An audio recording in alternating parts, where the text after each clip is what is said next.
Mataji, Vinita Gandharvika Mataji, are we ready? Yes, Mataji, we are ready. Let me start the recording.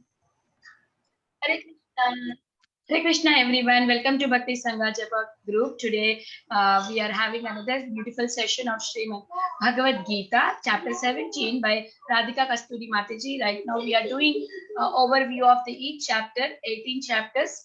We are in now 17th chapter by Radhika Kasturi Mataji. Welcome, Mataji. We are very fortunate to have you in the call. Please accept my humble obeisances. All glories to Srila Prabhupada. Please take over the call, Mataji. Hare Krishna. Hare Krishna Mataji. Hare Krishna to all the Vaishnavas who are assembled on the call. My humble obeisances to all of you. I pray at your lotus feet that I am able to deliver the message of Srila Prabhupada on the 17th chapter of Bhagavad Gita. Thank you so much, dear devotees, for your kind attention. And now let's go to the Guru Pranam. Om Ajnana Timirandasya Jnananjana Shalakaya Chakshurunmilitam Yena Tasmai Shri Gurave Namaha. I was born in the darkest ignorance, and my spiritual master opened my eyes with the torch of knowledge. I offer my respectful obeisances unto him. Nama Om Vishnu Padaya Krishna Prashtaya Bhutale Srimate Bhakti Vedanta Swamin Niti Namine Namaste Saraswati Devi Gauravani Pracharine Nirvishesha Shunyavadi Pashyayata Deshatarine.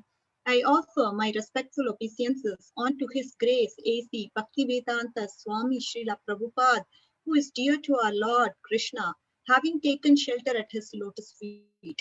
Our respectful obeisances are unto you, O spiritual master, servant of Bhaktisiddhanta Saraswati Goswami. You're kindly preaching the message of Lord Chaitanya Deva and delivering the Western countries, which is filled with impersonalism and voidism. Jai Shri Krishna Chaitanya Prabhu Nityananda Shri Advaita Gadadhara Shivasadi Gaura Bhakta Vrinda. I offer my respectful obeisances unto Shri Chaitanya Mahaprabhu, Lord Nityananda, Shri Advaita Gadadhara Pandit, Shivas Thakur, and all the devotees of Lord Chaitanya. Hare Krishna, Krishna Krishna, Hare Hare, Hare Rama, Rama Rama, Hare Hare. Thank you, dear devotees. And then we will go to our Hare Krishna Mahamantra's meaning. O Krishna, O energy of Krishna, please engage me in your service. And that is the meaning of Hare Krishna Mahamantra.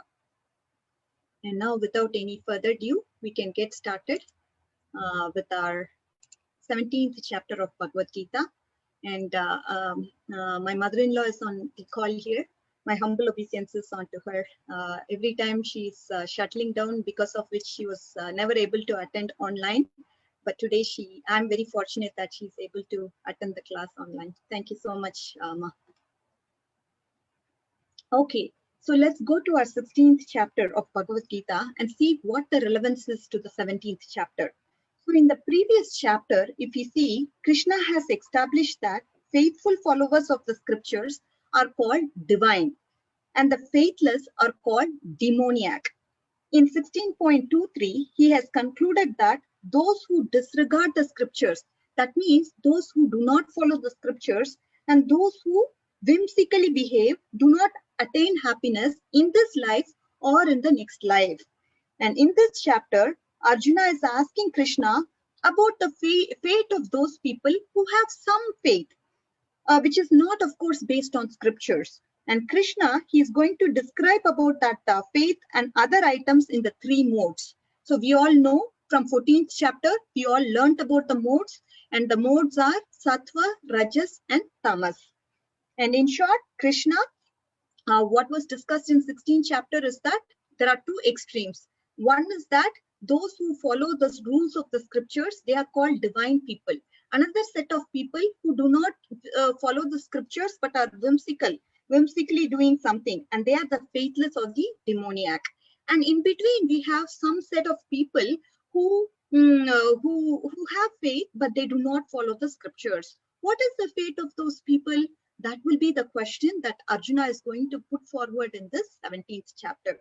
So let's go to the 17th chapter now, starting verse verse 1. So this is the connection as we are able to see. And in general, we need to understand what is faith. Faith is where our heart is. Wherever the subtle body is, that is where the faith is. And that is why we say the faith is subtle. So depending on the faith, depending on the depending on the modes that we act on, our faith is built in accordingly. So depending on the so we can identify what kind of faith a person has by saying, okay, if he performs this kind of charity, then we can say this person is in sattva guna, and if he is doing this kind of charity, then that person is in rajoguna. So through the action he performs in terms of say, for example, charity, the food he eats, austerity, sacrifices, we can identify which category this person belongs to, either in sattva, rajas, or tamas, according which one of one's faith is determined. So let's look into it more and understand what this faith exactly means. But before that, we need to understand what our Chaitanya Charitamrita says about faith. Shraddha sapte vishwasa kahe shru drida nishchaya, Krishna bhakti khaile sarva karma krita haya. So what is the meaning of this? We all know if we water the roots, automatically all other branches of the tree are taken care of. So if we water Krishna, if we perform devotional service to Lord Krishna, whatever debts we have in terms of debts to the ancestors, rishis, munis, all of them are automatically taken care if someone is not able to fulfill them. So that is what is, you have to have that firm faith. The translation says, Shraddha is confident and firm faith that by rendering the transcendental loving service to Krishna, one automatically performs all subsidiary activities. And such a faith is favorable for the discharge of devotional service. So the firm faith that we have on Krishna, to the loving service of Lord Krishna, it takes care of all other subsidiary activities that we perform. And such a faith is actually favorable to the process of devotional service. This is what Madhya Leela says about faith. So now let's go and look into our first verse of Bhagavad Gita. And I don't want to take much time in saying a story, but if you all want, I can definitely cite some stories so that you understand what this faith exactly means before we actually delve into this chapter. So one of the stories that come to our mind is with regards to Narada Muni, who was asked by a Brahmana, "Oh, are you going to meet the Lord? Will you please ask him when I will attain my salvation?" And then Narada Muni said, "Okay. When I go and meet to the Lord, I will ask him about your salvation, O Brahmana." Like that, he responded. And Narada Muni, he proceeded, and then he happened to meet a cobbler there. And the cobbler was actually sitting under a tree, and he was mending the shoes. And cobbler similarly asked Narada Muni, "Oh, Narada Muni, are you going to go and meet the Lord? And will you please inquire him about when I'm going to get my salvation?" And Narada Muni, he went to the Vaikuntha planets. He asked Lord Narayana about the salvation of both the Brahmana and the cobbler. And what happened was, what did Narayana say? Narayana, he said, the Brahmana, he will come to me immediately after his death. He will immediately come to my Vaikuntha planets after his death. How about the Brahmana? When is he going to get his salvation? I really have no idea. It is going to take a number of births for him. I don't know when he is exactly going to come. And Narada Muni, he was astonished, because obviously he's a Brahmana, right? A Brahmana is supposed to be very austere, clean, and he's supposed to perform the rituals very nicely. How come a Brahmana, he is not able to attain the salvation immediately, but the cobbler is able to immediately go back after his death? What is the mystery here that I'm not able to understand? And Narayana, he says, so you're going to see that very soon. When you ask them what I'm doing in my abode, you tell them that I was threading the eye of the needle with an elephant. You should definitely tell them this is what I'm doing. And when Narada, he returned to the earth and he approached the Brahmana, and the Brahmana immediately asked, "Oh, have you seen the Lord? What was the Lord doing?" Like that he asked. And the Brahmana immediately, Narada Muni immediately responded to the Brahmana saying he was threading an elephant through the eye of a needle. He was pushing the elephant through the eye of a needle.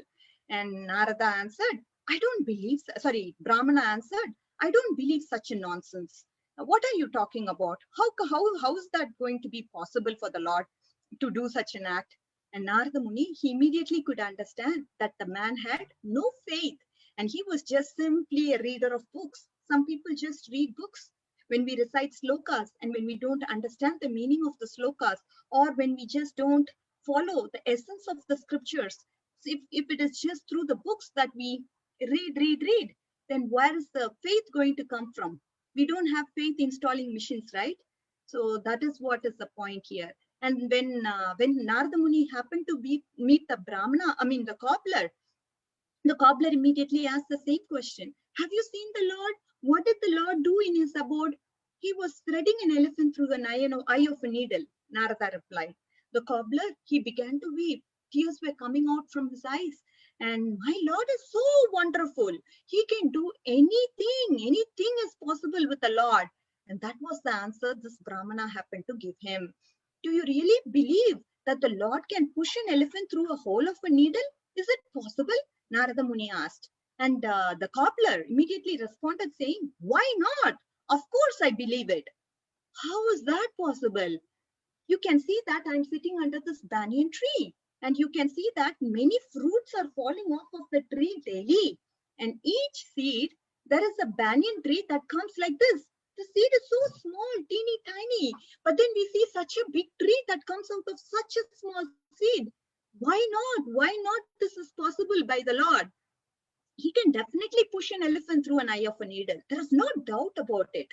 And this is what is the faith that the cobbler had as opposed to the Brahmana. And this is what has helped him to reach the abode, to reach the Lord's abode, that is the Vaikuntha planet.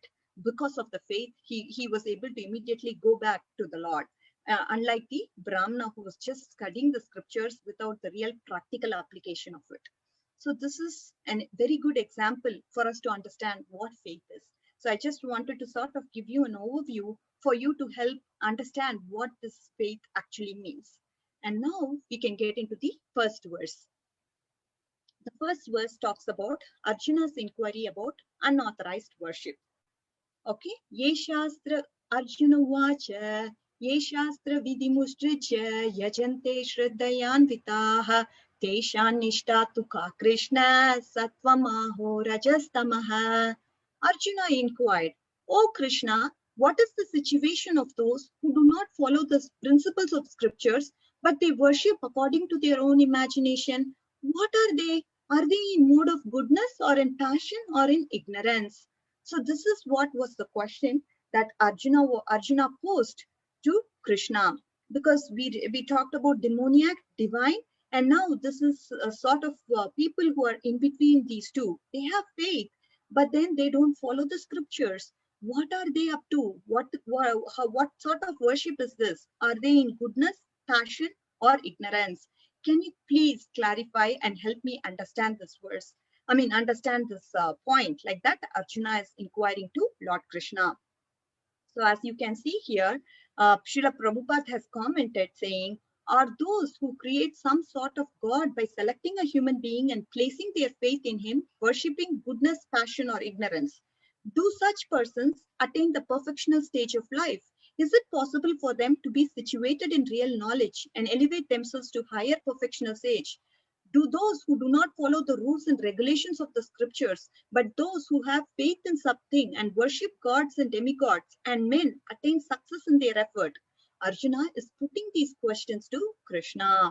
So it's very interesting to see what is Krishna going to respond to this and how are we going to understand about these set of people. So let's move on to our next verse and see what Krishna has to comment on this. Shri Bhagavan Vacha Trivida Bhavati Shraddha Dehinam Sasvabhavaja Satviki Rajasi Chaiva Tamasi Cheti Tam Shrunu. So the Supreme Personality of Godhead said, according to the modes of nature acquired by the embodied soul, One's faith can be of three kinds, that is goodness, passion, and ignorance. Now hear about this. So let's understand. Now Krishna is responding to Arjuna's query.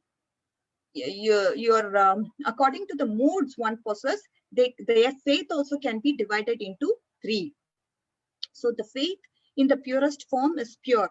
And because of our conditioning, because of the modes of material nature, like how we saw in the 14th chapter, different glasses are seen, right? The red tinted glass, for when we view it through the red tinted glass, it looks red. When we view it to the blue tinted glass, it looks blue.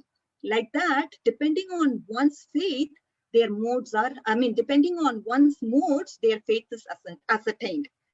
So that is what Krishna says here.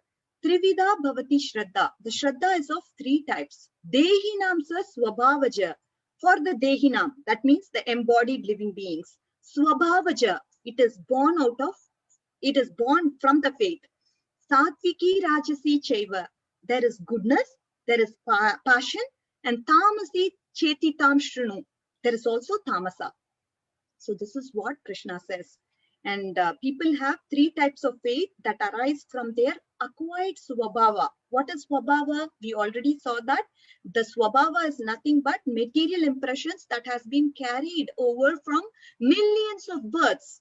A person, he behaves according to one mood or character is because of the impressions that is being stored in the mind. He reacts in a certain way, and that is because of his swabhav. And so this is due to the previous impressions. So what he is saying is the people have three kinds of faith that arise from their nature, that is swabhava, due to their previous impressions by the influence of the modes. Thus, one's faith can be in goodness, passion, or ignorance. So what he's trying to also say is that this person's nature, the swabhava, right? Can it be changed? Definitely, it can be changed. How can it be changed? It can be changed through the teachings of the spiritual master and by the scriptures. Gradually, one can change from ignorance to passion to goodness. Definitely, it is possible. Some people can be lazy, but their laziness can be changed. Definitely through the scriptures, Krishna Katha, hearing Bhagavad Gita, Bhagavatam, reciting the Vedic literatures, all that can help the person's swabhava be changed. Slowly, they can move from ignorance to passion to goodness. It can definitely happen. That is what Srila Prabhupada says through the purport. We can read that here. The association of living entity with different modes of nature has been going on perpetually, right? Since the living entity is in contact with material nature, he acquires different types of mentality according to the association with the material modes. But this nature can be changed through the association with a bona fide spiritual master who abides by his rules and scriptures. So one has to see things carefully with intelligence in the association of bona fide spiritual master. And gradually their position can change from ignorance to passion to goodness. Definitely it is possible. The swabhava, which is there from millions of births, it can be changed through the association with a pure devotee of the Lord, who is the spiritual master and who abides by the rules and regulations of the scripture. So let's move on to the next verse.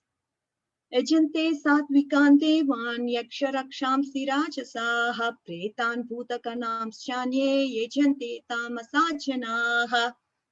Men in the mode of goodness worship demigods. Those in the mode of passion, they worship demons. And those in the mode of ignorance, they worship ghosts and spirits. So this is also a very interesting verse. We have to understand Ejante Satvikan Devan. So the faith in the Devatas is in the mode of goodness. So here Srila Prabhupada talks about Pancha Upasana worship. So the worship of the five gods. So that is Vishnu, Shiva, Surya, Durga, and Ganesh. So this is Pancha Upasana worship that people usually do. And it is also noted that amongst the 330 million demigods, anybody could be worshipped. And that is for those in the mode of goodness. Yaksha Rakshamsi Rajasaha. So when the person is in the mode of passion, he is actually worshipping the Yakshas and Rakshasas. And here Srila Prabhupada quotes about Hitler. So during the Second World War, what happened was a man in Calcutta, he started to worship Hitler because he had large amount of wealth that he had amassed in the black market after the Second World War, during that time of the World War. So when he found this man Hitler to be very wealthy, he thought that if he worships him, he will also become powerful man like him, and he'll also get a lot of opulence like him. And he started to worship Hitler as God, and that he would derive the same results as him. That was his expectation, and he started to worship Hitler. So Srila Prabhupada quotes that in the purport there. And then when one is in ignorance, what does he say? Pretan Bhudakanans Shanye. They start to worship Pretas and the Pretas, the Bhutas, all these kind of creatures, they start to worship when the person is in the mode of ignorance. So this is the understanding of the verse. And here you can see, especially the last paragraph, Srila Prabhupada talks about the mode of worship and passion and ignorance.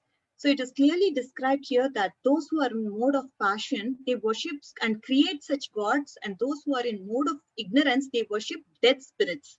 Sometimes people worship at the tomb of some dead man. In remote villages, they worship ghosts. We can see that in India, the low-class people, sometimes they go to the forest, and if they have knowledge that the ghost lives there, they worship the tree and offer sacrifices to the tree. These different kinds of worship, they are not actually God worship. It's all coming out of their modes, and this is all not in accordance with any scriptures per se. So this is what is worship in three modes, and we saw examples for passion and ignorance, and we also talked about the Devata worship, which is in the mode of goodness. And now let's move on to the next verse.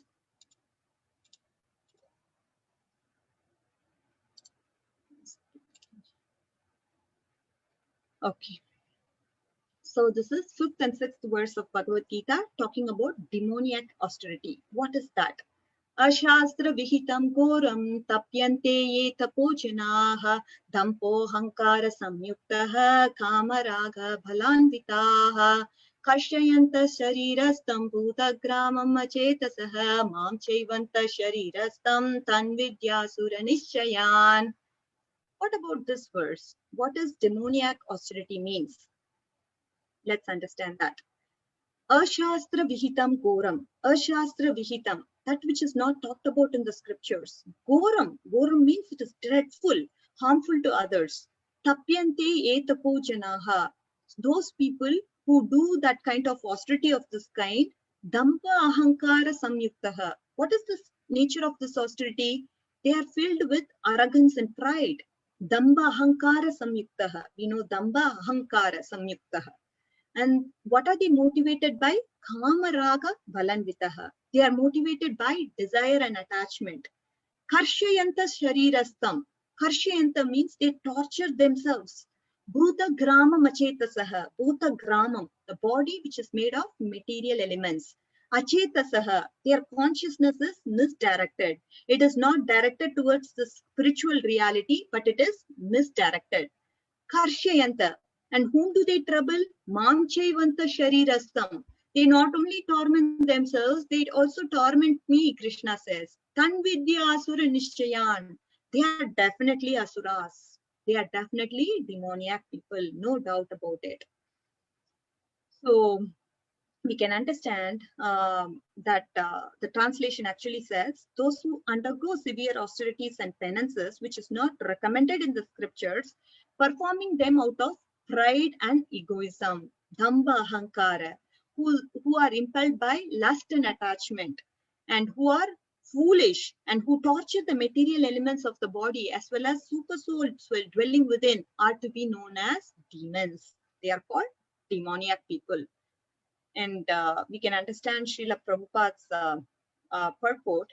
Here he says, when a person is doing this ashastra vihitam goram, this person, he doesn't follow the scripture and he acts in a way which is very harmful to others. Such kind of sacrifice is not at all glorious. It is so unfortunate. Such sacrifice actually backfires a person. Why it backfires? It backfires meaning it doesn't yield any results. It just comes back to him.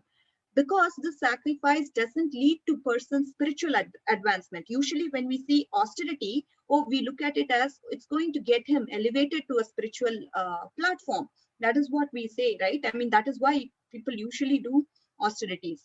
And this kind of sacrifice is going to entangle this person furthermore in the bodily consciousness, and it's going to put him in self-centeredness, which is going to be self-destructing, and it is going to harm him also, self-defeating. It is going to defeat the purpose for which he is striving to attain.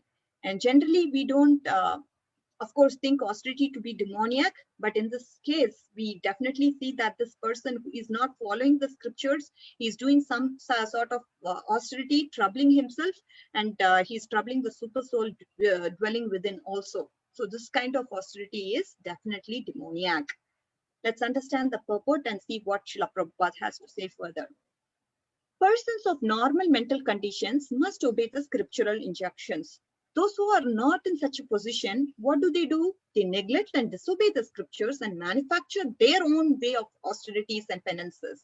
One should always remember the ultimate end of demoniac people, as described, is that life after life without knowing their relationship with the Supreme Personality of Godhead. Because what happens? They are going to be put into further and further bodily entanglement. It is not going to give them spiritual elevation at all. If, however, such persons are fortunate enough to be guided by a spiritual master who can direct him to the path of Vedic wisdom, then they can get out of this entanglement and ultimately achieve the supreme goal. So obviously, if they are going to come in contact with a pure devotee of the Lord, who's going to be the spiritual master, this can help them elevate and achieve the supreme goal of our life, that is to have transcendental loving service with the Lord. So this is what is the understanding of the verse on 5 to 6. So here there are definitely some stories that can be quoted. I think in the previous chapter, Lalitangi Mataji talked about Bhaumasura, right? Just to further illustrate the pastime, here Bhaumasura, he went to Himalayas and he cut his flesh and thighs. He literally cut his flesh and thighs and he put it in the fire. And still Shiva was not coming to see him. And then what he was going to do? He was going to cut his head and throw it in the fire. And when he was going to cut his neck, Shiva came. My dear son, what are you doing? Why are you killing yourself? Why are, I mean, when Bhaumasura was asked this question, why are you not coming, Lord Shiva? Since you did not come, I was going to kill myself. This is very passionate kind of worship. And Shiva asked, now tell me, what benediction do you want?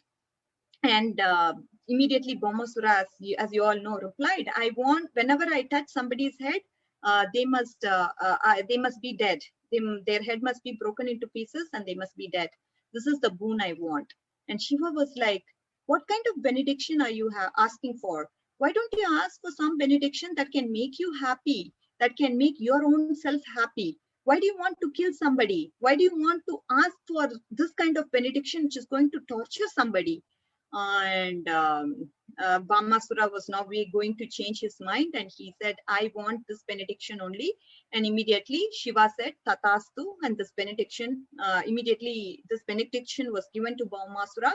As Mataji said, this Bhaumasura, he wanted to test it on Lord Shiva himself, because he wanted to acquire Mother Parvati. And so since he was going to come and touch Shiva's head, Shiva was running out, running for his life. And then he came across a Gurukul Brahmana boy, which is Lord Vishnu himself. And Lord Vishnu, when he met Bhaumasura, why are you running after Lord Shiva? I mean, he told him that I want to test this boon that Shiva gave to me. And that is why I'm running to chase him, to make sure that the boon worked. And this Brahmana Gurukul boy said, what if it doesn't work? People will laugh at you. So you go to a secret place and test for yourself by placing the hand on your head to see if it's working or not. Like that he was told, and Bhaumasura immediately listened to that kind of advice that the Brahmana boy gave to him, which is Lord Vishnu's advice, and immediately he died. So this is the story that, see, these people are torturing themselves so much to the extent that they don't align with the scriptures, and because of the torture that they are doing to themselves, they get destroyed at the end. because this type of austerity is no benefit at all. It doesn't elevate them spiritually. So it doesn't lead them anywhere. And on top of it, they get destroyed themselves. Okay. So let's move on to the, there's also another story. I would just try to briefly talk about the story just to understand the 6th verse, the austerity, the demoniac kind of austerity that people do these days. So there is one video that was circulating, which is this video from Spain. And there they have a yearly program. What they do is there is a walk, people have to walk on the hot coal. The coal will be really red hot, and people are supposed to walk on that red hot coal. So there'll be a triangular bar and 4 or 5 meters in length, and the hot coal will be put on it, and lot of oil will be poured on top of the coal so that it's burning hot. And so these people, a lot of people will gather, like how people will come and watch a cricket match or a tennis match. Lot of people gathering will take place. They will carry their children, they'll bring their relatives, friends to watch this as if it is an event. And what happens is these family members, they will congratulate at the end. If a person successfully completes walking through the hot coal, then they will start to congratulate this person, hug this person, gives some sweet words to him as if it's a big achievement that this person has done. And these people who are on the stadium, they have a set of people who are monitoring the emotions of what is happening in the stadium. Like how does the wife react? How does the friend react? How does the relative of this react? And what about the others in the stadium? How do they react? They calculate all these experiences that people are experiencing, and they publish it as an article, publish it as a study so that everybody can enjoy reading that kind of article. And when this person is interviewed, one of the times he was asked, why do you guys do this? What is the reason? Why are you involved in such a thing? And he says it brings some sort of closeness to the family. There is a community gathering that happens. There is a bonding that happens between the family members. And so there is also a feeling of achievement in your life. And this brings the heart close to each other, with the family members, with relatives, with friends. After this, a big feast happens. So we really enjoy this moment. This is what this person responded. And so we know this kind of act is in tamoguna, and this person who's doing this doesn't even know that this act is in tamoguna or in mode of ignorance. That is what is the situation of these kind of people who are involved in such kind of terrible activities or austerities. Okay, now let's move on to the next verse, which is food, sacrifice, austerities, and charity. What about this? आहारस्त्वपि सर्वस्य त्रिविधो भवति प्रियाः यज्ञस्तपस्तथा दानं तेषां भेदाम् इमं शृणु. Even the food, each person prefers this of 3 kinds, according to the 3 modes of material nature. The same is true of sacrifices, austerity, and charity. Now hear of the distinctions between them. In terms of different situations of the modes of nature, there are differences in the manner of eating, performing sacrifices, austerity, and charity. They are not at all conducted on the same level. Those who understand it analytically, what kind of performance are done in what mode of material nature, are actually wise. Those who consider all kinds of sacrifices and food or charity to be the same cannot distinguish. They are foolish. Some people, we all know there are 2 sets of people. One set of people are the wise, another set of people are you foolish. So even on the charity, eating food, or performing austerities, they are all different modes.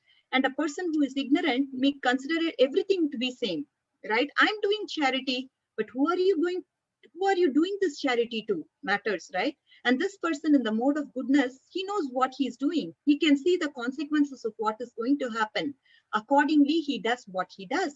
Again, in the mode of passion, you're always attached to the fruits. You want the fruits. What am I going to get in return? How am I benefiting from this? This is your mode of approach. And the person in the mode of ignorance, he doesn't know what he's doing, right? So we will definitely understand in depth from 8th verse onwards as to how these people react and do these things. So let's go to the 8th verse of Bhagavad Gita. So 8th to 10th talks about food in the three modes. Okay.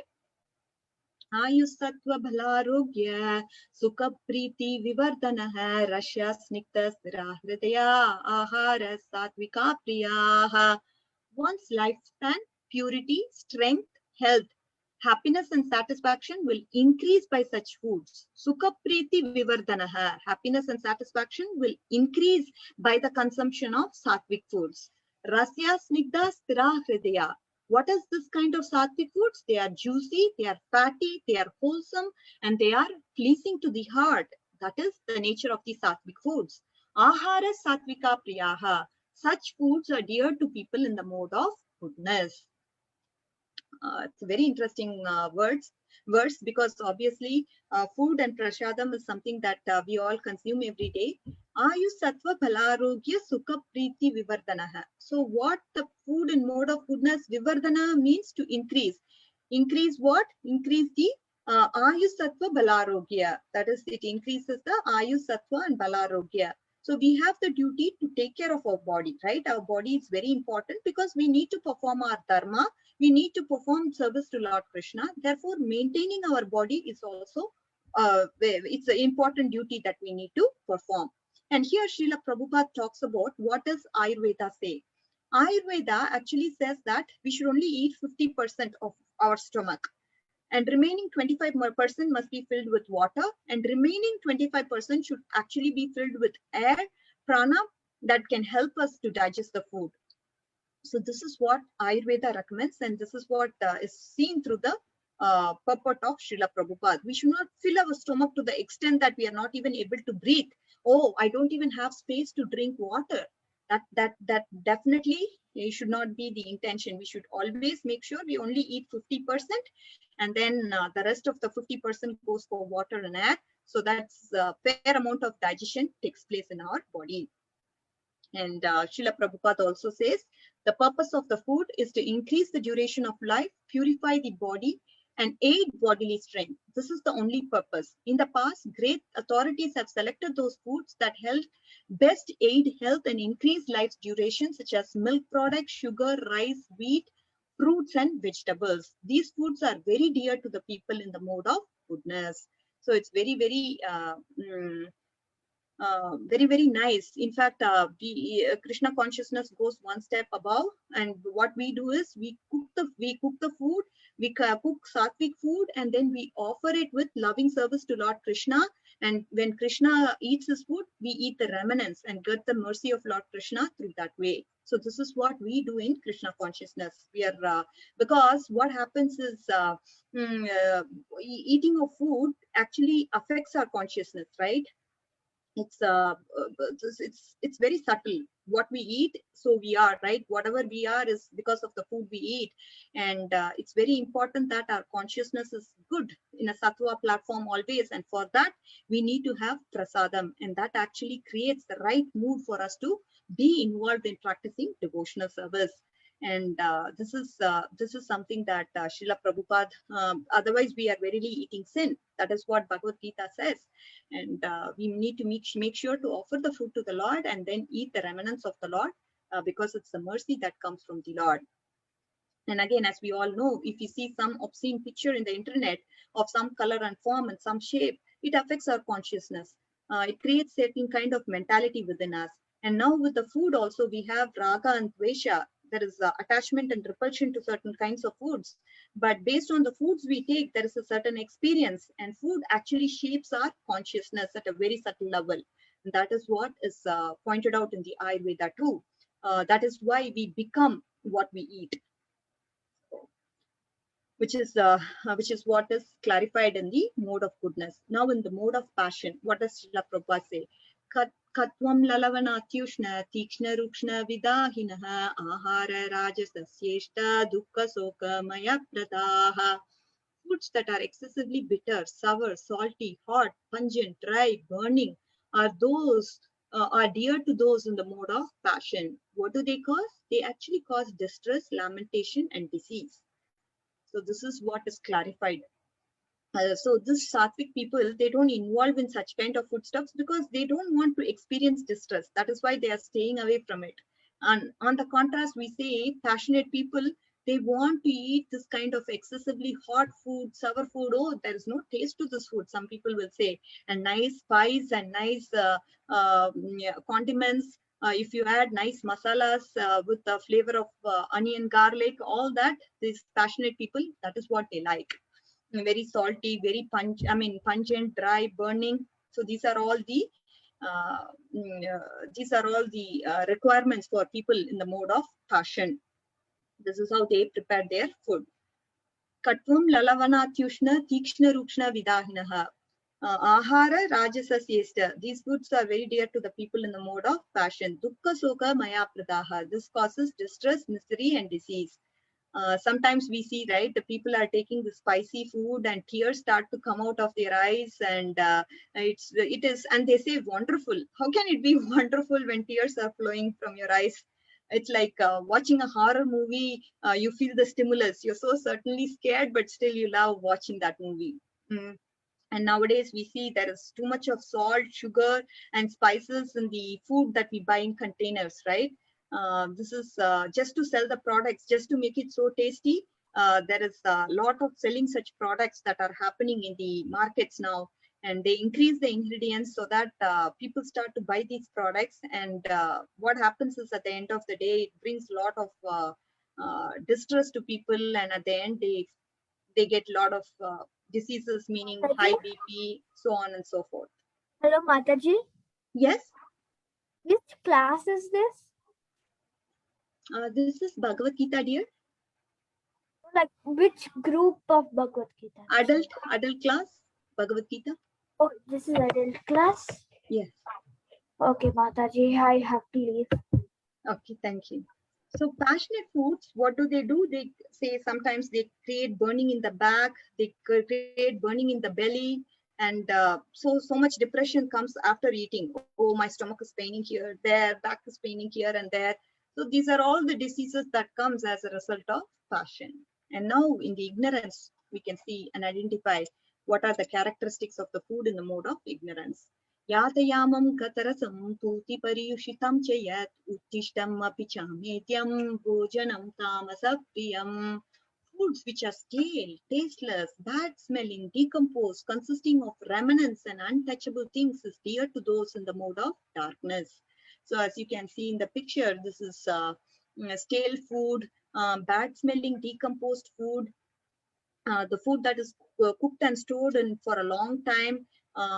So there's nothing much left, right? I mean, the juice is almost gone, and still people want to eat such kind of food, which is foul smelling, which is decomposed, and they also eat the remnants of other people, right? Some say, for example, there are 4 people sitting in the table, and each of them are eating the remnants of the other. They don't mind eating the remnants of the other. This is considered untouchable, but they eat that. All in one plate is being shared between 4 people. And the meat, of course, is in the mode of ignorance. We see that the liquor that we consume, that is also in the mode of ignorance.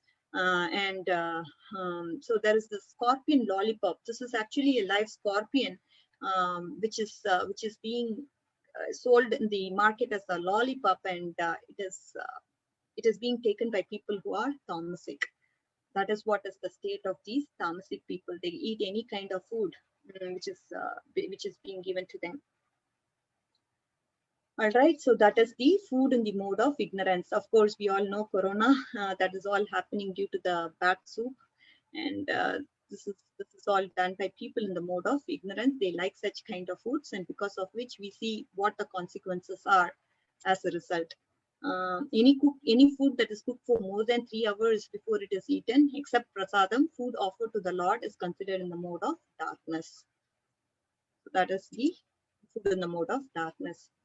So now we'll come to the sacrifices in the 3 modes. So now by identifying these people, oh, he's eating such a kind of food, then we understand that he is in the mode of goodness, or he is in the mode of passion, or he is in the mode of ignorance. We can definitely ascertain that by just looking at him and his behavior. Similarly, in sacrifices also, it is of 3 kinds. Let's understand further and get a deeper meaning of what it means. Afala kankshibiryagnyo vididishto yaichyate shtavyameveti manaha samadhaya sasatvikaha. Sacrifice performed according to the directions of the scripture as a matter of duty by those who desire no reward. So these people, sattva, in the mode of sattva, they are doing it as a duty. They are duty bound. And then they don't expect any kind of reward. No material benefit, nothing of that sort. So this is the nature of the people in the mode of goodness. And so if you look at them, they follow the scriptural injunctions. They do it as a matter of duty, means they go to the temple, church as a matter of duty. They don't go for economic benefit. So what will I get out of it? What is the fruit I'm going to have? All that is not something they look forward to. They desire no reward. They have a general tendency to offer with a purpose in mind. That's all. And then offer everything to the Lord. So that is the mood they operate on. That is the mood with which they perform the sacrifices also. And now in the mode of passion, abhisantaya tufalam dhambartham apichaivayat ijyate bharata shreshta thamajñam vidhi rajasam. So what about these people? So these people, abhisandaya tufalam, when one is attached to the fruits, that is what is the nature of the rajasic people, right? Abhisandaya, that means he is attached. Yes, I should get the result. Damba artham apichaivayat. Damba artham means out of damba, out of attachment, apichaivayat. See how much yajna I am doing. Look at me, how nicely I am doing everything. How much punya I am going to get. What all I'm doing. Look at me, my performance of the yajna. Look at how many priests I have invited. Look at the number of people who have come to attend the yajna. Watch the yajna. How much benefit I'm going to get. I'm a very punyavan. Like that, they like to do this kind of thing. They are showing to themselves that they are the doers and they have attachment to the result. What am I going to get out of this yajna? I'm going to get a lot of Lakshmi, as they are doing Lakshmi Puja here. You can all see that. I'm going to get a lot of Lakshmi out of the sacrifice. This is something that the mode of a person, the mode of passion expects. He expects for results and he expects that he gets material benefits out of this yajna, that the sacrifice that he performs. That is mode of passion. Vidihinam ashishtanam mantrahinam adakshinam shraddha virahitam yajnam tamasam parichakshate. So what about so if you also look at this persons who are worshipping Lord Lakshmi, they are doing it without Lord Narayana. They're just worshipping Lakshmi, that too for material benefit. And wherever Narayana is, that is where Lakshmi is. So we need to understand that. And we also have the story of Ramayana where Ravana actually took away Sita to Lanka without Rama. So we should always worship Lord Shiv, Lord Rama and Sita together, like that, Narayana and Lakshmi together. That is the real worship, right? And here, this type of worship for material benefit, a business exchange is happening. If you do this, I will do this, like that. So that is mode of passion. A doership mentality is there, and then they are expecting the fruits. Those are the two things the person in the mode of passion operates on.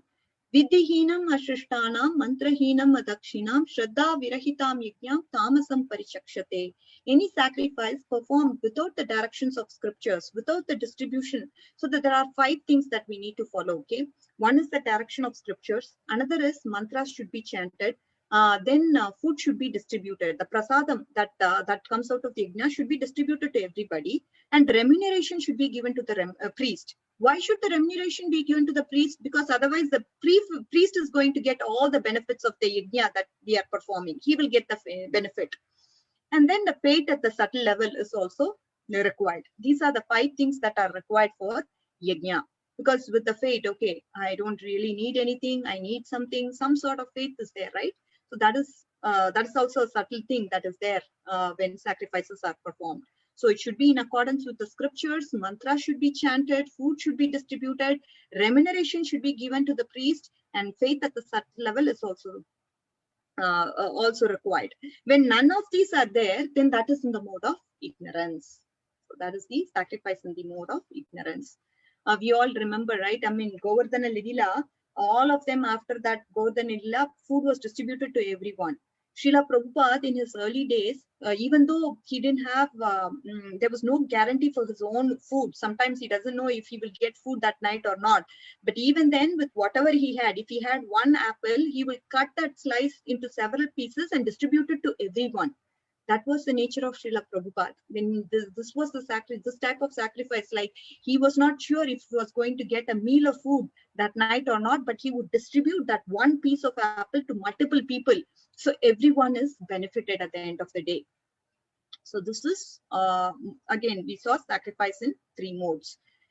And we also know there is there is Ganapati Baba with a cricket bat, and people will worship him out of ignorance and perform some. They will do some sort of competition also with that. Who's doing the biggest Ganesh? Let's see. And the politician will say, I did the biggest Ganesh, and here is the Ganesh that is there, and he will portray it and show it to everybody, saying, see what I did, what such a big Ganesh I was able to make like that. So this is all not done out of devotion, but because of ignorance, they are doing and performing such kind of acts. And in Durga Puja, sometimes what happens is rock music will be going on. Somebody will be smoking cigarette and they will be cooking food. There will be boys and girls who are, as lovebirds, they'll be engaged, but not paying attention to Lord Durga, whose worship is there. And everybody would gather and do their own business there without actually doing the puja themselves. And we also seen that some people fast till death. Some politicians, they will say, I'm going to fast till death. This is all done in the mode of ignorance. Another classic example is the thieves. They try to strike a deal with Lord Balaji. They'll say, if I'm going to steal this much, I'll share 50% profit with you, Lord Balaji. This is my promise to you. And immediately after they get that money that they scandal, they will start to share it with Balaji, put it in the hundil. And this is all done in the mode of ignorance. So this is what is the understanding from sacrifices in the 3 modes. Now let's look at the austerity in the 3 modes. Devadvija Guru Prajna Pujanam Chauchamarjavam Brahmacharyam Ahimsa cha Shariram Tapa Uchyate. So what is that which is the austerity of the body? The austerity of the body involves 5 things. That is the worship of the Supreme Lord, Brahmanas, spiritual masters, superiors like father and mother. And then it involves cleanliness, both internal cleanliness and external cleanliness. It involves simplicity and celibacy and non-violence. These are the 5 things which are considered to be austerity of the body. And we all know about worshipping the Supreme Lord. We always pay obeisances to the Supreme Lord, give respect to the Supreme Lord. Whenever we go to the temple, we offer the dandavats to the Lord, and we pay obeisances to the Vaishnavas. We respect our parents. This is all required physically to do. And then there is cleanliness, internal cleanliness that is required by chanting the Hare Krishna Mahamantra, and then external cleanliness like showering, taking care of your body so that you look clean at all points in time to perform the service of the Lord. Simplicity, right? I mean, we definitely want to simplify our life as much as possible. That means we just acquire things like what we need, and don't invest our emotions on material things so much, because if we are going to invest our energy and time on material things, we will not have time for devotional activities. The more we simplify our life, the more it becomes easy for us to actually focus on the Lord and get the inner fulfillment, and that makes a difference in our life. And then celibacy and non-violence. Ahimsa means non-violence. So this is all with regards to austerity of body. Okay, austerity of speech. Anudvega karamba katviyam hitam chayat swadhyayanam chaivas vanmaya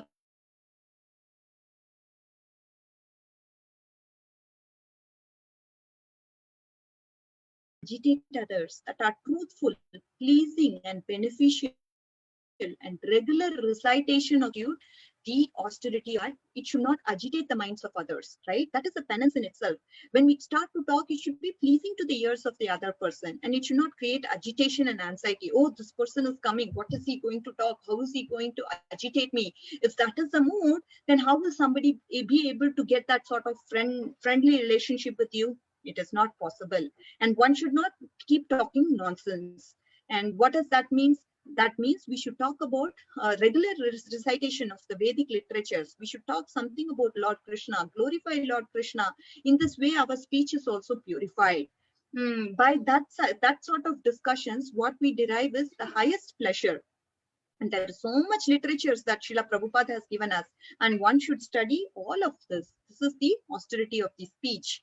And if you look at, in terms of things that we need to follow for austerity of speech, it is speaking truthful words, it should be pleasing, it should be beneficial, and it should be non-agitating. What is non-agitating to others? A teacher can he can actually correct his student. He can say whatever he needs to say the student.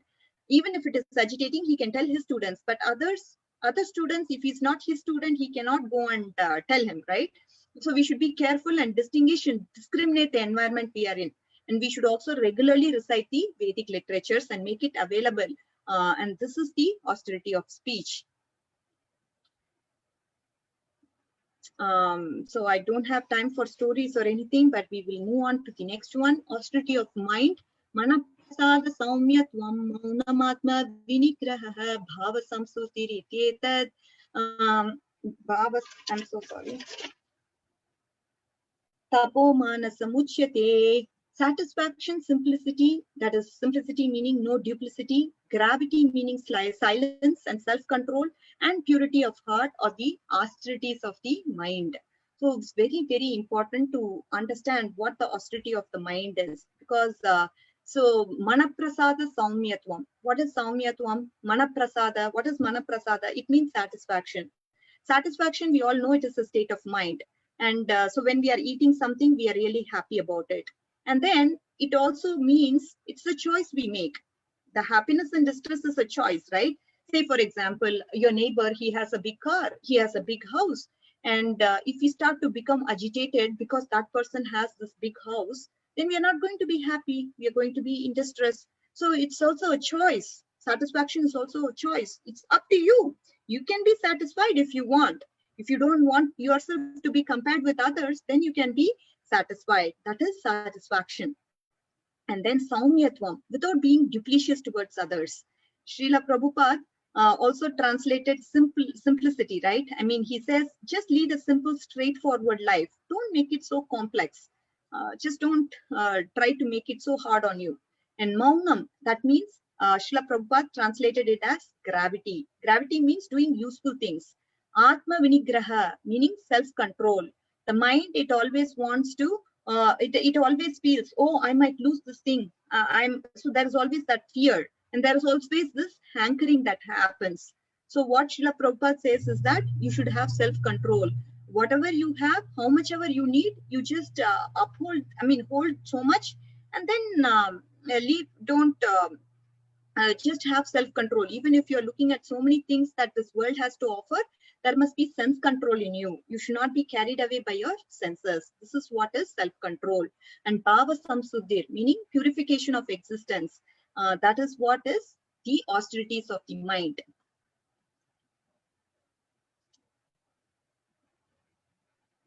So the Srila Prabhupada here says, the more you think of sense enjoyment, the more you become dissatisfied. And so there is a possibility of mind getting dissatisfied due to sense gratification. The best course is to divert your mind on Vedic literature and read the Puranas, Mahabharatas and all that. And that way your mind is going to get purified.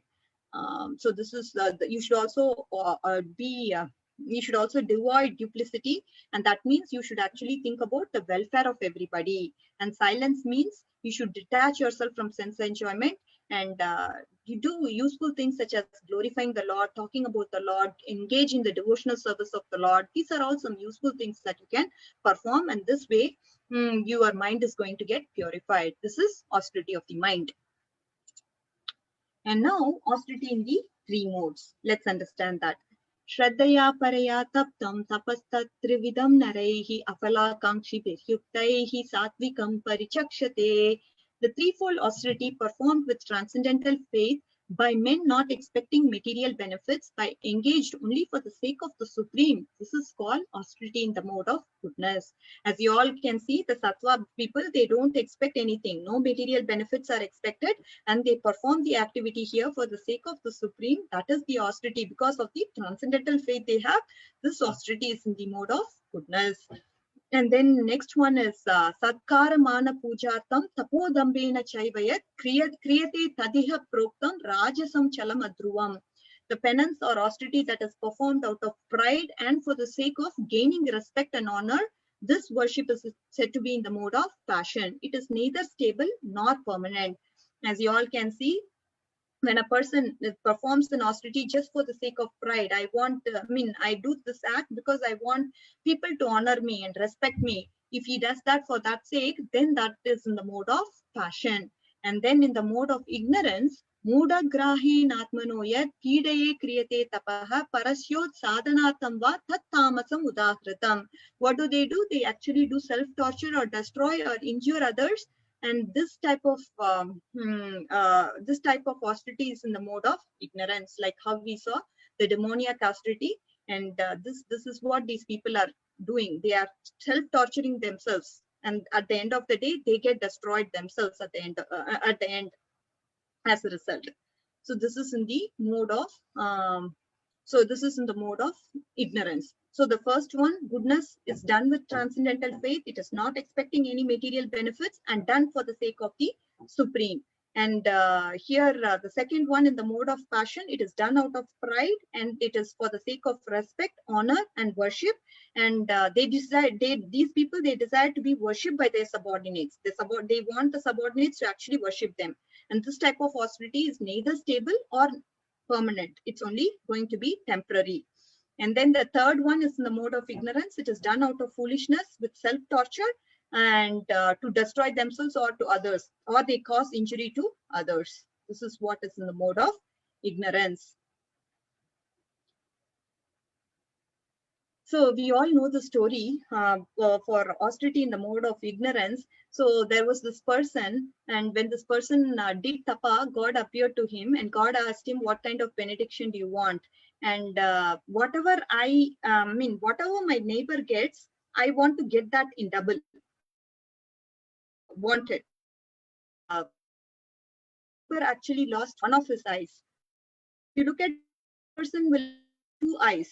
That is the criteria of the wound. Whatever the neighbor has, I should get that in twice, or vice versa. Like I think this person asked if my neighbor gets only 1 car, I should have 2 cars. If he gets 2 houses, I should get 4 houses. So now this neighbor lost one of his eyes, and now he's going to lose both his eyes. This is mode of ignorance. So this person doesn't know what he's actually asking for, and it's causing injury to himself and others. And now charity in the mode of 3 modes. Charity in the 3 modes. Datavyamiti yaddanam diyatenupakarinye teshe kale cha patre cha taddanam satvikam smritam. Charity given out of duty. So we can see right from the beginning, the sattvic person, he is always duty bound. He doesn't expect anything in return. And he gives this kind of charity at a proper time and proper place to a worthy person. Okay. And that is considered to be in the mode of goodness. And what is this worthy person means, we can definitely see. And we can also understand what Srimad Bhagavatam says about charity.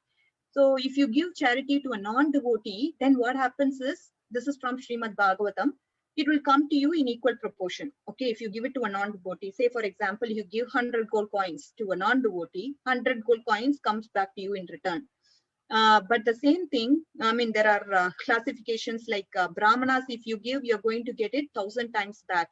At the same time, if you give it to a if you give it to a self-realized person, one who understands the Vedas, the essence of the Vedas, or devotees of Krishna, pure devotees of Lord Krishna or Krishna, then what happens is the wealth is not going to decrease at all. It will keep increasing. So this is what happens when you actually give charity to a Krishna conscious person or a pure devotee of the Lord, self-realized soul, to Krishna, to temples.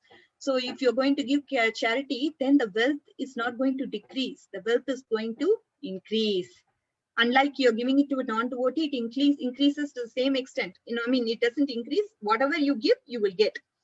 And then if you give it to a Brahmana, you get 1,000 times in return. But if you give it to a Krishna conscious person or a pure devotee, a self-realized soul, this wealth that you give keeps on increasing. And hence, whenever we have distributions of books, or whenever we are asked to purchase some books, we should wholeheartedly do that, because it's all going to Krishna, and it's all going to benefit others who are going to take up Krishna consciousness. So that is the understanding of the charity in the mode of goodness. Yettu paryupakarta, this is in the mode of passion. Yettu paryupakarartam phalam uddishya va punaha dhyate cha pariklishtam taddanam rajasam smritam. What about a rajasic person? Of course, he is going to accept some fruits. He wants some return. He wants some fruits out of it, or desire to have fruitive results, or in a grudging mood, he gives charity. That is the person in the mode of passion. Oh, I'm just forced to give because others are giving. I'm not really interested in giving charity, but I'm just forced to give because that way he gives it in a grudging mood. Otherwise, he looks for benefits. So what am I going to get in return? If I give $100 to this devotee, maybe he will give me $200 in return at some other point in time, or maybe I can ask him this favor of becoming a temple president or something. Some sort of motivation is there when this person actually gives charity. So that is mode of passion. Adesha kale yaddanam apatre pyascha diyate asatkritam avijñatam tat tamasam udahritam. And what about in ignorance? The charity is performed at an impure place, improper time, to an unworthy person without proper attention and respect, is said to be in the mode of ignorance. So this person is in the mode of ignorance. That is why he doesn't know most of the time what he is doing. Whatever he does, he doesn't see the consequences of it. He just does it without knowing what consequences are going to come to him. It is done at an improper place, improper time, to an unworthy person. Say, for example, for the consumption of alcohol, gambling, if somebody gives charity to somebody else, that is totally in the mode of ignorance, without any kind of proper attention and respect. Sometimes, this person may come to him 1,000 times. At the 1,000th time, this person will get, okay, just take this. And he throws the money right up on the table or something like that. Without any respect, he gives the charity.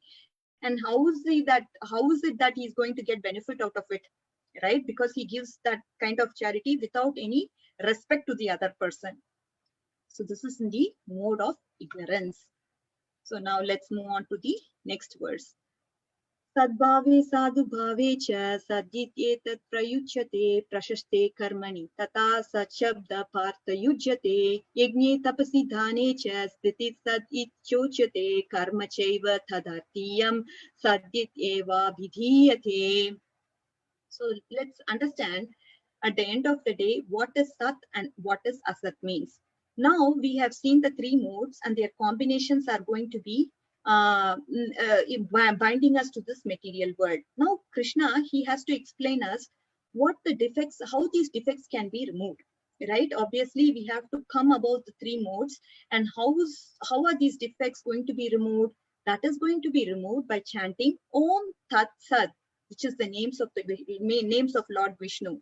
And the activity will then become transcendental. Whatever kind of activity we do, if we are going to chant the names of Lord Vishnu, Om Tat Sat, and do that particular activity, then that particular activity becomes a transcendental activity. Thus, the person who has a non-scriptural faith can gradually get elevated.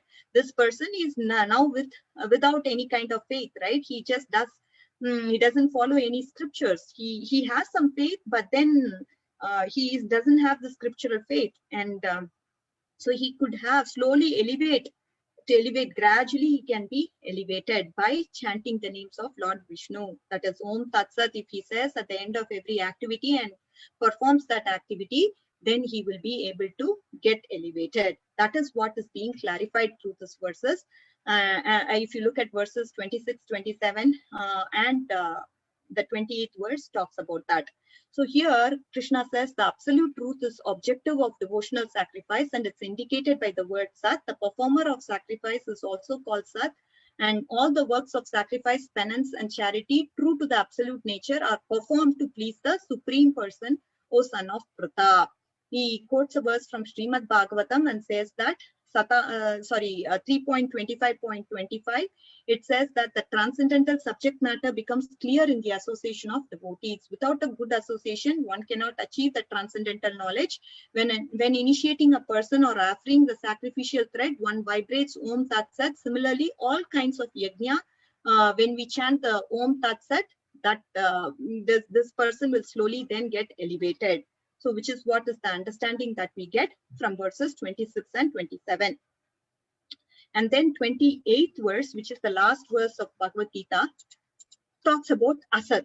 Anything done as sacrifice, charity, or penance without faith, that is without faith in the Supreme, which is the Supreme Personality of Godhead, O son of Prita, it's impermanent. It is called asat, and it's useless both in this life and next.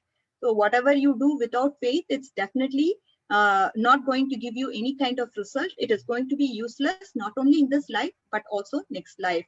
So activities done without faith in the Supreme are simply within the modes of the material nature. That is why it is temporary, and that is why they are useless. And one in the guidance of the bona fide spiritual master, he can transcend the modes. He can go up and transcend the modes altogether by taking up the process of pure devotional service. So one should develop that kind of association and hanker for the association of pure devotees of the Lord. So this is how, and then one should give up this inborn conceptions of religion, meaning saying, oh, this is what my family tradition says that I should do, without any scriptural regulations to it. You should give up all that and develop faith in the Shastra. So this is the way we can actually attain and slowly transcend and go out of this modes of material nature and transcend the modes and be involved in the process of pure devotional service. So which is what is clarified by this 28th verse. And whatever you do, charity, penance, or austerity, without faith on the Supreme is going to give you impermanent results. So it's going to be useless for you, because they are all within this modes of material nature. And because it's in the modes of material nature, it is temporary and it's useless. So with this, we are going to conclude today's session. I know that I went over a little bit, but thank you, Mataji. Summary here: Arjuna's inquiry about the unauthorized worship of those who have some faith, which is not based on scriptures, was talked about in the first verse. And 2 to 7th verse, 2 to 7, talks about 3 modes and how it actually determines one's faith and worship was talked about. 8 to 10 talked about food in the 3 modes, yajna, dana, tapa. That is the order in which we are going, right? And sacrifice in 3 modes also something that we saw. And we saw 3 kinds of austerities: austerity of the mind, body, and speech. And 17 to 19 talked about austerity in the 3 modes. And 20 to 22 talked about charity in the 3 modes. And then the conclusion says that any sacrifice, charity, austerity done without faith in the Supreme is impermanent and it is asat. So we definitely need to have faith in the Supreme Personality of Lord Godhead. And even if you chant Om Tat Sat before any kind of activity that you perform, then slowly you will get elevated and come out of the modes eventually, and start following the scriptures. This is what will happen eventually as you slowly get to this platform of Om Tat Sat, okay, which is what we discussed in 26th and 27th verse. And with this, we conclude today's sessions for the 17th chapter of Bhagavad Gita. All glories to Srila Prabhupada, all glories to the assembled devotees. Jai Srila Prabhupada. Hare Krishna. Hare Krishna, Radhika Mataji. What a wonderful summary of the 17th chapter. Very, very nice examples, and you covered all the points in all the verses about charity, sacrifice, austerity, and food, and very nice flow, Mataji. So many examples and very clear it is. Thank you so much. Thank you, Mataji, for this opportunity once again. I know this will be probably my last session for this this group. So thank you definitely, Mataji, for this opportunity and for your kindness. I totally appreciate it, Mataji. Hari Bol.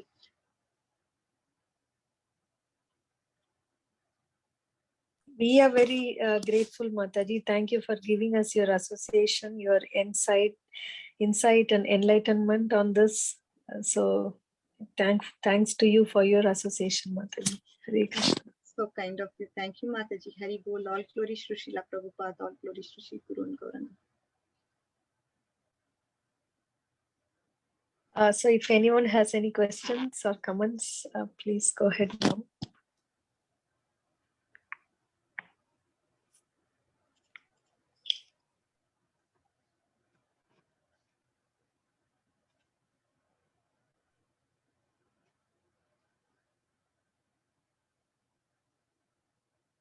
Hare Krishna Mataji, Dandavat Pranam, very beautiful class Mataji, so many examples, so many verses, you are just nicely reciting Mataji, so nice to hear, and especially I love the summaries.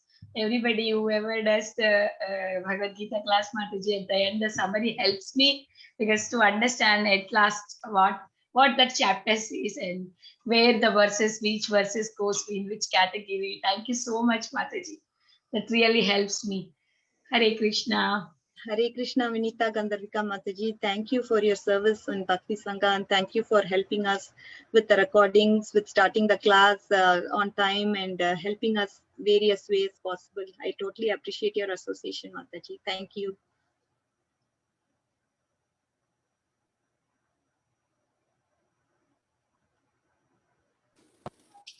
Hare Krishna Mataji. Hare Krishna, Lakshmi Mataji. Dandavat Pranam. Yes, Mataji. All glories to Srila Prabhupada. Thank you, Mataji, for your wonderful class. Mataji, I had just two questions. Yes. Mataji, while you were telling about the, 1 second, Mataji. Yeah, about the demonic austerity. So yeah, like in last class also, Lalitang Mataji was telling the example of Brahmasura. So the question that comes in mind is, Mataji, like we know that it is a demonic austerity. Then why does the demigods, like, they give the benediction? We know, like, it's been the ones who those are doing are demons, so they know that. So like we can itself know. We can itself understand, right? When somebody is talking, we know in what mood they're talking, or what are they expecting, what is the nature. Then why do they give these benedictions? Yes, Mataji. So there are two things. If you look at the demigod worshippers, the purpose of them going to the demigods is that they are going to give benefits to them quickly. No matter what, they are going to easily achieve the results. If they go and ask for demigods, the demigods are going to be pleased because because of the austerities that they are performing, they will soon grant them boons. That is why they go to to go and take the help of demigods. And of course, when demigods give the benediction, we all know it is temporary only. It is not eternal. So at the end of the day, Vishnu or Krishna will be glorified. No matter whatever benediction they give, it is all to glorify Krishna at the end of the day, to prove Krishna's supremacy, to prove Krishna, the Supreme Personality of Godhead, is he is the one who's cause of all causes. Only he can give eternal benefits. That is the realization a devotee actually gets through these kinds of pastimes. With the demigods and all that, they giving the benedictions ultimately to glorify Lord Krishna and prove the eternality of the benefits that the devotees of Krishna get in comparison to the benefits that the demigods give. They are very temporary. It's not eternal, right? Oh, okay, Mataji. So that is understood. Like, anyway, it's a temporary one. It's not it's not going to be eternal problem. And second point that you said was very nice, Mataji, because at the end of the day, it's going to be glorified to Lord Vishnu only. He's come to take part and do something, which we like devotees can. That's why we read the leelas, or not. We're not going to get the leelas. Okay, Mataji, that's wonderful. And one more question was that, Mataji, like you were talking about the Lakshmi Puja, the in the mode of passion they used to do. But the point is, Mataji, we see while doing puja also, they keep some brahmanas, and the brahmanas used to do the puja for them. Or like Kuber Puja or Lakshmi Puja, they perform, but the brahmanas, they sit and do the puja. And the persons who are organizing or who are the host of the puja, they may be in that mentality. They're doing it for getting the like money or something. Now the question is, in the Vedas, you mentioned in the Vedas, we know we always prefer Lakshmi Narayan. We don't separately worship the goddess. Like with Lord Ram, we go to Sita Mother. Then how do they come to this mentality of separating the God and doing it? Because anyway, if they follow the scriptures or if they follow it, it is said that you have to do together. So how do they end up with that idea, Mataji? So these people, they are not following pure devotional service, Mataji. This is not pure devotional service. When it's intended for pure devotional service, you do it for the pleasure of Lord Krishna. You do it with following the shastras, what the procedures of the scriptures say. And these people, I mean, the thing is, at the end of the day, even though they are done with the brahmanas upfront, when they are actually doing it, they are asking some material benefits. I mean, they may get the material benefits if they follow through whatever the scriptures say in accordance with the scriptures, performing Lakshmi Puja, whatever. If they do it accordance with the scriptures, they may get benefits, but that benefits is temporary. That's what, at the end of the day, whatever they do see, one classification is if they follow scriptures, not follow scriptures. If they follow scriptures, then whatever benefits that they get, say for example on the Karma Kandya platform, if the Vedas say you perform the 100 Ashwamedha Yajnas, you become Indra. They perform that and they become Indra. But again, even if you become Indra, you can be there in the heavenly planets for say 10,000 demigod years or whatever. After that, you have to come back. Unless you go and do the supreme worship of Supreme Personality of Godhead, all the benefits are going to be temporary benefits, no matter what. So this is the understanding, Mataji. At the end of the day, if you are doing some sort of sacrifice with a particular mode that you want, if you are going to follow scriptures, then accordingly you will get some benefits, and that benefits are going to be temporary. And if you are not going to follow any kind of scriptures with no faith, if you do, then it's all going to be asat, which is temporary and useless. Okay, Mataji. Now it's clear. Now it's understood. So, at end of the day, it's going to be temporary. Correct. So except from the mode of goodness, the other two modes, whatever they do, it's going to be a temporary result. So it's not very much valued. And so mode of goodness, if it's going to follow the essence of Vedas, and obviously then that reward is going to be permanent. So we have to understand what the mode of goodness people are hankering. And I mean, obviously they don't have any intentions for reward or any kind of fruitive activity. They follow the directions of the scripture. So accordingly, they will get that punya or credit for them. Unless you worship the Supreme Personality of Godhead, which is akarma, Mataji, there is no punya or papa associated with it. That is all akarma. But if you are worshipping demigods, even if you are in the mode of goodness, that will be temporary only. The benefits will be temporary. That we need to be clear of. Okay, see, because Mataji. the Vedas talks about Karma Kandya portion also. So if you have that Karma Kandya mentality, which is mode of passion, of course. But again, I'm just saying, clarifying that in the scriptures also, we must worship the Supreme God who is Lord Krishna. Okay, Mataji. Because why I got this doubt is when we read Mahabharata, we know Pandavas, they were doing the Ashwamedha Yajna and they were doing big yajnas, right? Mm-hmm. They are devotees of God, but still they were doing the yajnas. So that's why I had that question, like because I don't actually in what mode they're doing. It may be in mode of goodness only, as you said, but I don't know the details about the particular yajna, what they're doing and what the benefit they're gonna get. But we know even the devotees of Krishna, with Krishna was present there and they were doing the yajnas. So that's a doubt I had. So yes, Mataji, when you look at obviously the Pandavas, what we learn is that when they perform, see, the sacrifice that they do ultimately led them to renunciation through wisdom. So initially they were all enjoying so much opulence, and through these the sacrifices that they performed, they started to renounce and they started to renunciate. And the yajnas that they perform was going to benefit the whole world. And even when they do Indraya Swaha, they know Krishna. It all goes to Krishna at the end of the day. If you perform any kind of sacrifice, knowing Krishna to be the benefactor of all sacrifices, then that is transcendental. You know that even though there are demigods, ultimately it is Krishna who's going to be the enjoyer of the Bhoktaram Yajna Tapasam. So if you understand that Krishna is the benefactor of these sacrifices, then it is transcendental, Mataji. So they had the understanding that Krishna is the Supreme Lord. He is going to be the enjoyer.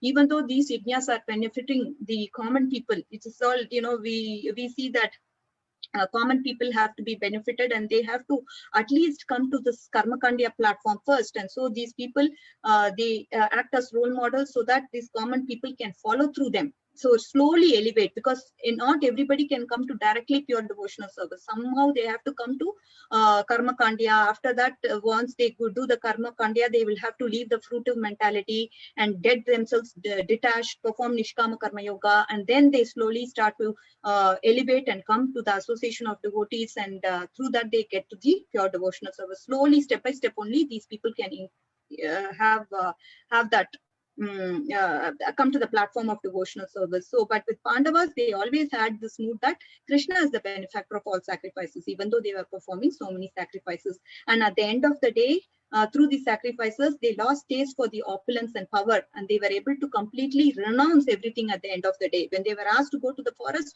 they completely renounced everything, all the opulences. If you look at, they said, okay, I'm just going to leave everything, right? Yes, Mataji. Okay, so the idea is the Pandavas had the mood. They were sure it was going to Krishna. So the mood was important. Okay. Correct. The Yes, Mataji. Yeah, the intention was good. Okay. Correct. And one final question, Mataji, like it's a basic question. So when you talk about the austerity of speech, mind, and body, like why only these three are being chosen, like speech, mind, and body? Like we even listen and we have intelligence also. So why these three are being chosen here, Mataji? So the thing is, at the end of the day, if you look at the austerities, this is all talking about the sattvic austerities.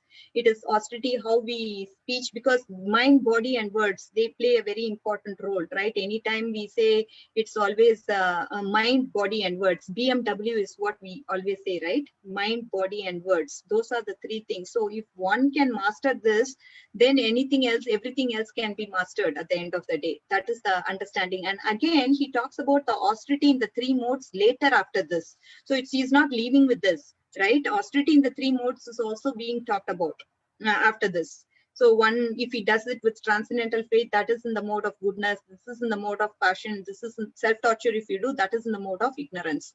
So we always go through BMW, mind, body, and speech. So if you do take care, so if you take care of the mind, first it's the mind, and then if you take care of, because if the mind says something and if you don't follow through the mind, then you will start to blabber something. Then you have to control the mind first, then you control the speech, and actions of the body will automatically be controlled. So this is the order in which you go through.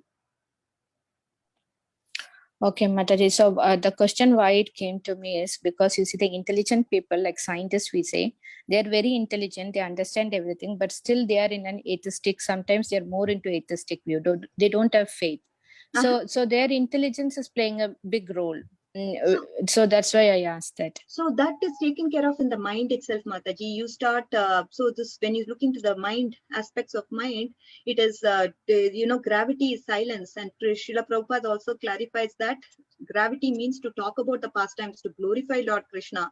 The best course of mind is to deviate the Vedic literature by satisfying stories, reading stories such as Puranas, Mahabharatas, and reading the Vedic literature. So this is the way the mind can become purified. So when your mind is here, it's also, obviously reading these scriptures only will help us purify the intelligence as well. So obviously the intelligence is taken care of because you are getting into the Vedic literatures and start to glorifying. Gravity is to glorify Lord Krishna. That means you have to do a lot of Vedic studies, and then only it will purify you. For you to glorify, you have to read and understand and be able to realize those pastimes, right? Okay.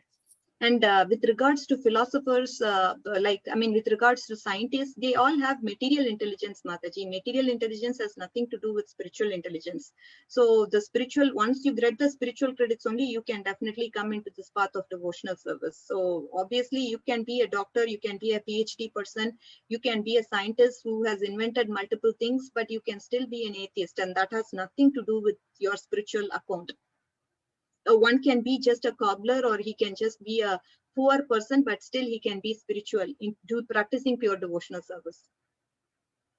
So the material qualifications doesn't determine your spiritual qualification. Okay, so that is on material intelligence. So that doesn't Yes, have anything to do with the spiritual intelligence. Correct. Okay.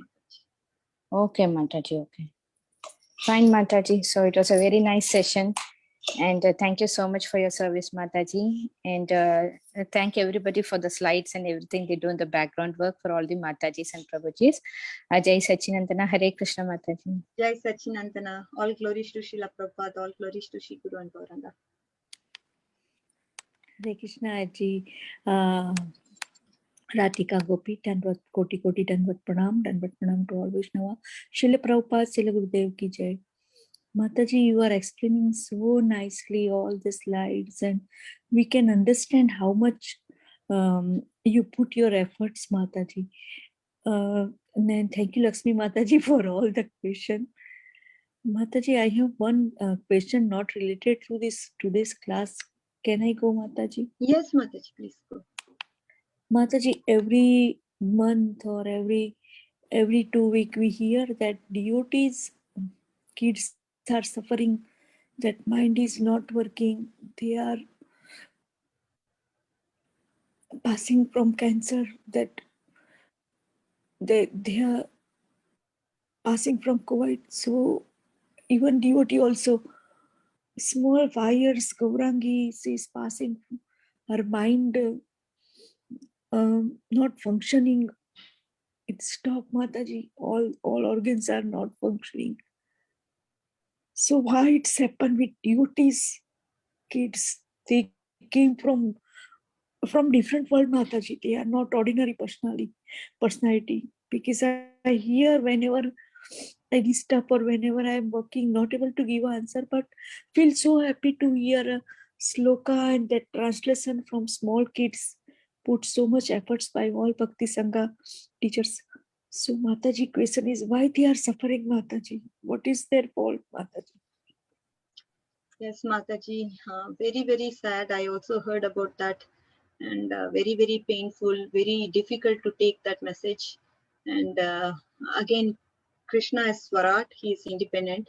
But it is again and again coming back to us that this material world is temporary. It is Dukkalayam Ashashvatam.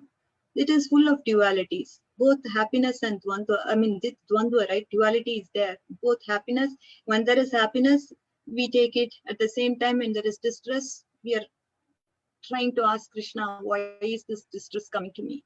This shows that Krishna, he is the permanent one, and this is where our attachment has to go completely. It is sometimes to intensify our attachment to Lord Krishna.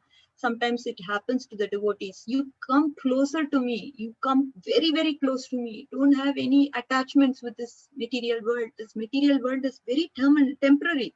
There is no permanent thing that can exist in this material world. So I want you to come closer to me. That is the hint Krishna is giving to the devotees, Matajis.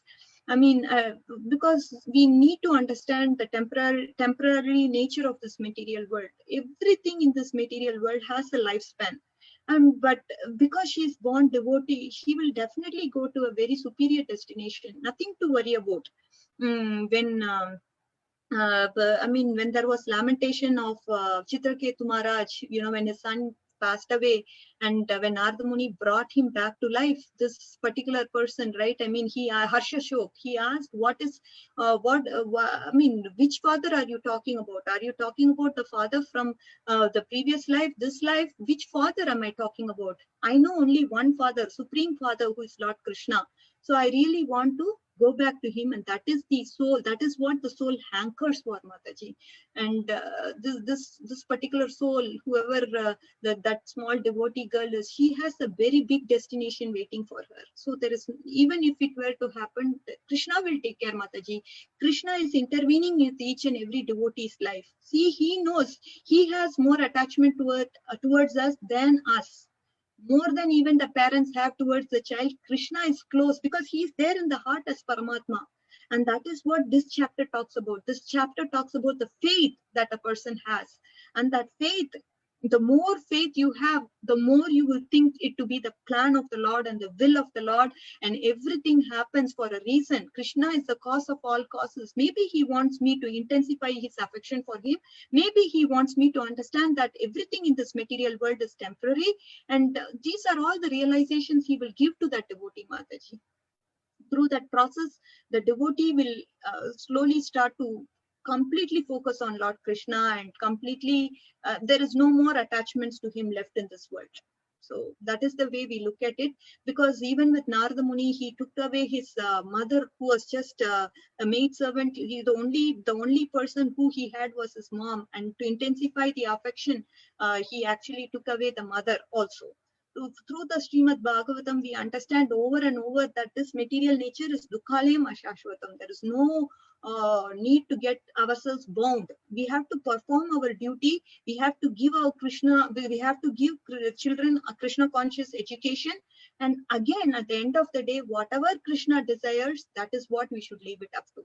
He knows he is Swarat, and we should have complete trust on him that whatever he does, it is all going to favor that devotee at the end of the day. Can I ask one more question by all Vaishnavas mercy? Yes, Mataji, Hari Bol. Mataji, I'm taking care of my patient. She's 85 years old. From last 1.5 years, I'm taking care like a standby. Somebody's not coming, then I have to work. Now I'm taking care of her from week, 3 days in a week. So Mataji, I try my best to give a Krishna conscious. They will not accept, but whatever the Gnan is, that holy book or tasbeen, but she is not ready to accept. But instead of that, hearing all the filmy song, and so the family member is staying upstairs. They said try to give her our spiritual knowledge. So Mataji, it is very hard somehow after 1.5 years today able to hear her tasbeen. There is a like our prayers. So why it's happened, Mataji? Why we are not able to give a Krishna conscious or their whatever their knowledge of their path, but why they are not accepting, Mataji? Yes, Mataji. So for this, I would like to give you a real life example. This is of Vaishishika Prabhu. We all know Vaishishika Maharaj. He is into book distribution, right? And this was during just now he started to go on a book distribution, and during that time he happened to give the books to obviously the passers on the road, right? He goes to an intersection point and then waits for people to come so he can give the books to those people. So most of the times in the history, it has happened such that whenever Vaishishika Prabhu goes for book distribution, 99% of the time, everybody will accept the book from him. But this time, it so happened that there was this devotee who was not a devotee. There was this passer, somebody who was passing by this road, and he happened to give her a copy of the book to her. And without even looking at him, she just turned the face away from him. She just went away. And then there was this was one incident that happened. And one of the devotees, she happened to go and question Maharaj, what is going on? What is this? Most of the times you always are successful in distributing books. Why are you not able to do it this time? I mean, what is it?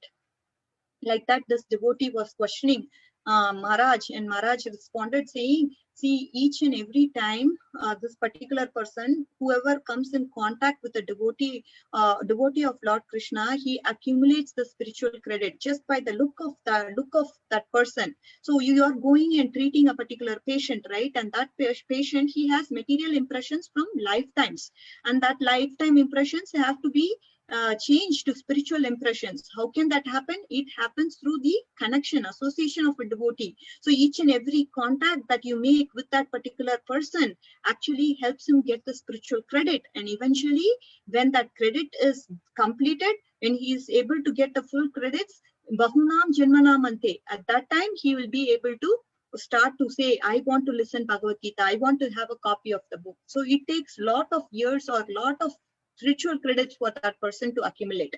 There is also another incident with Maishishika Maharaj. What happened was, there was this lady who this book was being offered to, and this lady did not get that book. Okay, and what happened? She went this side, and after a while, she came back the same way. I mean, she went to some place, she bought something, and then came back. And Vaishishika Maharaj, she happened to pass Vaishishika Maharaj again. So we will think, oh, Vaishishika Maharaj already tried giving book to that lady. She's not going to accept that book anymore. We know that. But Vaishishika Maharaj, see his mercy, he again contacted her. He again asked for her. See, can you again, can you take this book? Like that, he requested it again. Each and every time he's being rejected by a devotee, we can only see bliss in his face. We can only see, because his intention is that this person has come in touch with a devotee of the Lord. Soon he's accumulating credits, and eventually he'll come to a point where he'll accumulate all enough credits to be able to be involved in the devotional service. That is his mentality. So it is not that how many books we sell is the point. How many devotees are we coming in contact with? How many devotees are we associating with? That is what matters. So Mataji, to your point, see, she has material impressions, and this material impressions cannot go in 1 day or 2 days or a month. It needs a lot of association, and this association is what you are helping her with. So this, you should keep on doing this, Mataji. That way, slowly, she will definitely elevate.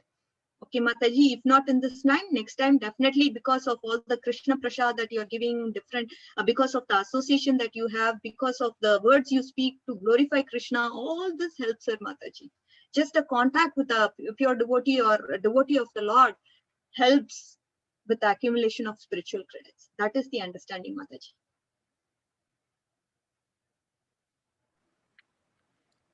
Hare Krishna, Koti Koti Dandavat Pranam, Srila Prabhupada, Srila Gurudev ki Jai, Shri Radha Gopinath ki Jai. Yes, Mataji, praying for that soul, Mataji. Praying, Mataji, yes. And even if your family members are non-Krishna conscious, they will soon become Krishna conscious because of your association. Because of your association, they will turn into Krishna conscious devotees. That is I'm just saying it in general, Mataji. That is the hope. So obviously we will all. It is working after 22 years, Mataji. See, Mataji, that is the thing. They are more sincere than me. They are more sincere. Wonderful, Mataji. Hari. Mataji. Thank you, Mataji, for your association. In spite of so much work, you came and gave your association to this forum. Totally Mataji, thank you for all Vaishnava, all Bhakti Sangha teachers association. They give us strength to serve Vaishnava. They give us strength to do our material job. Sometimes we depress that how can I tackle this situation? But all the Bhakti Sangha teachers are working hard to give a Krishna conscious. They give us strength to all of us, Mataji. Thank you for your association, all Bhakti Sangha teachers association. Dandavat pranams.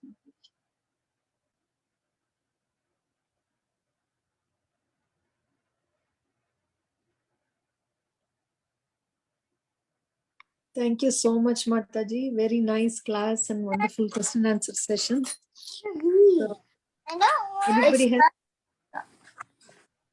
Oh, thank you so much, Mataji. Hare Krishna, Dandavat Pranam. Thank you so much. Hare Krishna, Prabhu. Thank you so much for your association all through the sessions. We really value your association, Prabhu. Thank you so much. You explain like to kids, Mataji, like it's so much interest. It's so much enthusiasm. Yeah, thank you. Hare Krishna. Thank you, Prabhu. Hare Bol. Hare Krishna. All glories to Srila Prabhupada. Yeah, thank you all very much, devotees. So if there is no other comment or question, maybe we can conclude this session. So let's all pay obeisances to Mataji and all the assembled devotees. Vancha kalpatarubhyascha kripa sindhubhyevacha patitaam pavanebhyo Vaishnavebhyo namo namaha. Ananta Koti Vaishnav Vrinda ki jai. Namacharya Srila Haridas Thakur ki jai, Srila Prabhupada ki jai, Srimad Bhagavad Gita ki jai. Hare Krishna. Radhika Kasturi Mataji ki jai. To the assembled Mataji. Thank you so much for this opportunity. Hare Krishna.